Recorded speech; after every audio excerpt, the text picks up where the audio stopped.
What's up, money growers? Jacob back here with another video today to talk to you guys about, finance, to talk about money and that kind of thing. So I do want to talk about someone who is very popular in the finance space. I'm sure just about all of you know him.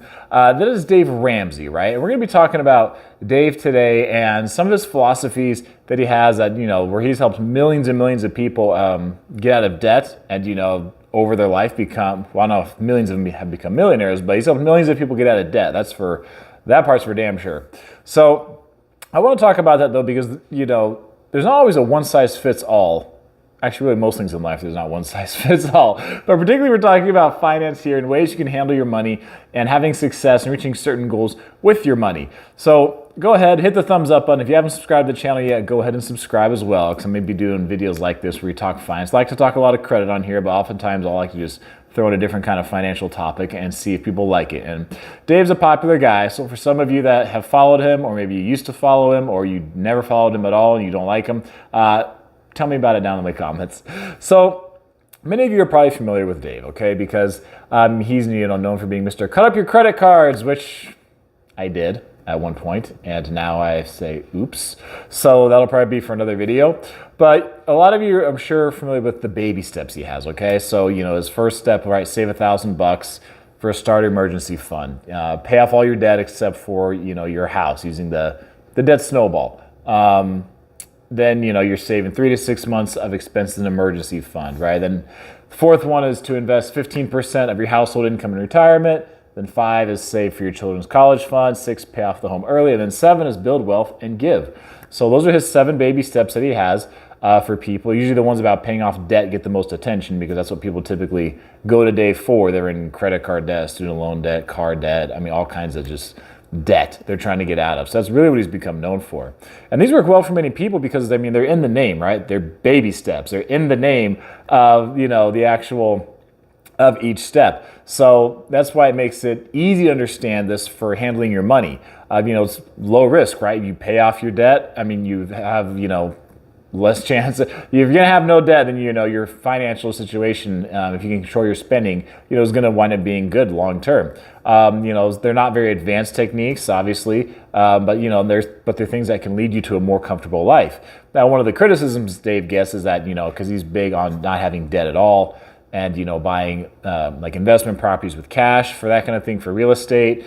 And there's no shortage of real estate investors here on YouTube that disagree with that philosophy, just because it takes longer. It is going to take someone longer, to be able to have a really large amount of cash flow and that kind of thing. So just different philosophies people have over handling debt.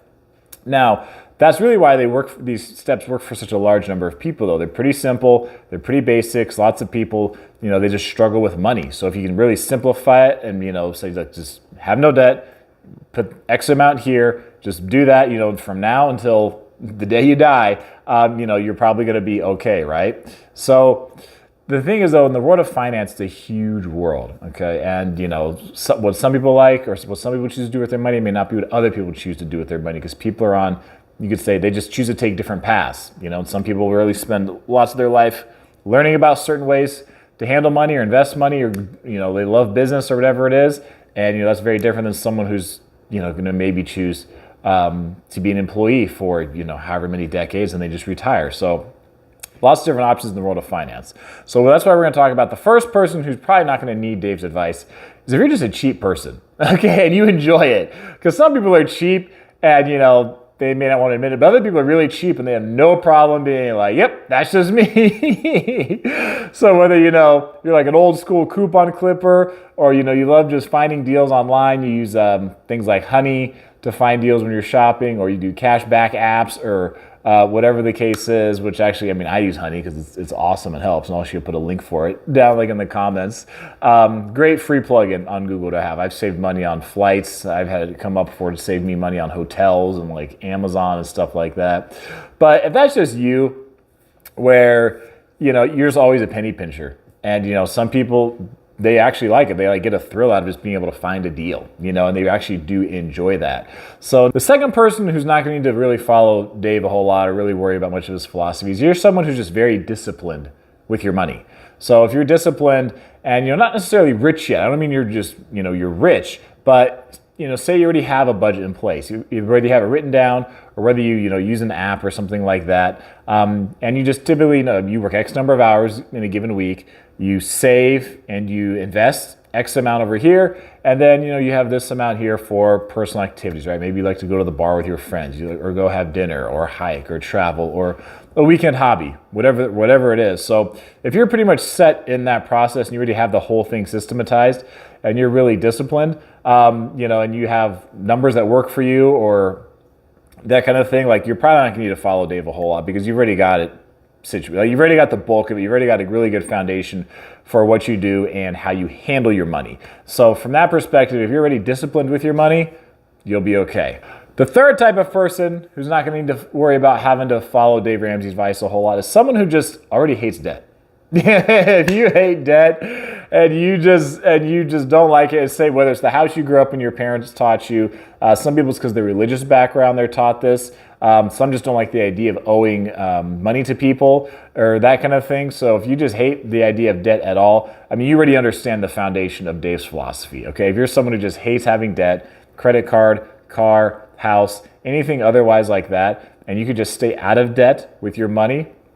Now also, that means, staying out of debt is one thing, but people can still take the money they have and spend on all kinds of stuff they don't need. So if you're already good at staying out of debt, and then you're just pretty good with handling your money, again, putting it in some kind of investment, or maybe you're saving to buy a house, maybe you do want to buy just a house with cash one every so many years, whatever your budget and your income can afford. Yeah, if you just hate debt, you'll be fine.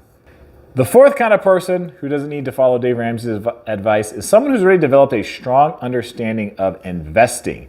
So whether that be in the stock market, whether that be in real estate, whether that be in crypto, or what, your choice, okay? And even within those categories, there's like subcategories, right? Because not everyone who invests in real estate does residential real estate, buys homes, rents them out, and keeps them long term. Some people buy and just flip. Some people love doing commercials. Some people buy notes. In the stock market, some people like day trading. Some people, they do like the penny stocks. Some people invest for the long term. They do, they're part of the FIRE movement, right? And they want to do dividend stock investing. So even within those categories, there's lots of like different areas you can go into. Those, what I gave are just really broad. But if you're someone who, you already manage your money well enough that you can pay for all your expenses and you have money left over to invest somewhere that you're actually building your skills, you can't invest if you don't have extra money. So, yes, you could have someone who's got only $50 a month, $100 a month extra to invest. But, chances are if you've got that foundation set already and you're taking extra money, and you especially at that point where you have like $1,000 a month, $2,000, you have thousands a month that you can start investing, somewhere else, and you've developed an understanding of that, and you've got a good grasp, but you're going to keep growing and developing. Financially, you're probably going to be okay, and you're not going to need to necessarily follow Dave's theory. The person who's not going to need to follow Dave Ramsey's advice are some business owners, and I say this because Dave is obviously on the personal side very much against debt, and on the business side he's very much against debt. So he's known way more for his personal financial advice. He does have, he has a book called like EntreLeadership, where he does talk about how to build a business, and he talks about, obviously investing in real estate, right? So he does talk about investing and in the stock market, but he doesn't buy individual stocks. So he likes, mutual funds. So that's Dave's philosophy that he shares with a lot of people. And like I said earlier, stuff like that works well for many people because it is simplified in a lot of ways. But for some businesses, again, I don't think there's necessarily a one-size-fits-all package. It depends on the business you're doing. It depends on the business you're starting. Some people, they like just starting a business with no debt where they're at and growing from there. Or they may start it with no debt. And it could be something as simple as, say you have hot dog carts, right? Maybe you start with one and you do the whole thing with cash. And then, you bought a second one and you bought a third one, and your growth is really accelerating. You think you can accelerate, and you decide to take out a loan for your business. It doesn't have to be a huge loan, but it's just the idea that, it's not going to be a one-size-fits-all for businesses and entrepreneurs. And some businesses definitely require a lot of capital. Some are more capital intensive than others. Some can be started easier than others. Some have faced a lot more regulations than others and things like that. So, if someone's willing to take on a bigger they're willing to take on a calculated risk with a loan for a bigger return on investment, or they just really want to accelerate their growth, like someone who's a house flipper, right? Or has another business, because a house flipper could buy a house, have it for a few months, they're rehabbing it, then they're getting it ready, and they can, by the time they sell it, they flip it, they can make 20 grand. So for them, I mean, it's, and I say 20 grand net profit when they're done. So for them, it's worth it to have taken out a loan, right, to fix a property, fix it up a few months later, and then sell. They're taking on risk, but for them, it's also worth it. And if they're confident in their skills, they've developed those skills, they're going to keep taking out loans, and they're probably, if they're doing a good job and they're very well aware of the marketplace, they're probably going to wind up making a whole heck of a lot of money, but they're going to be using some debt and some loans to do it. So if that's you and you're in that position, then Dave's philosophy is probably not going to be most suitable for what you're doing. So that's going to be it for this video. Again, I do want to hear what you guys have to say down below, what you think about Dave and that kind of thing, because the guy's very well known. He's definitely carved out his niche and popularity. So, and he's helped a heck of a lot of people. But again, I don't think necessarily it's going to say one size fits all package. So tell me what you think about this down below. Subscribe to the channel. If you're brand new, welcome. Happy to have you. I appreciate you being here. That is it for this video. And I'm going to see you guys again soon.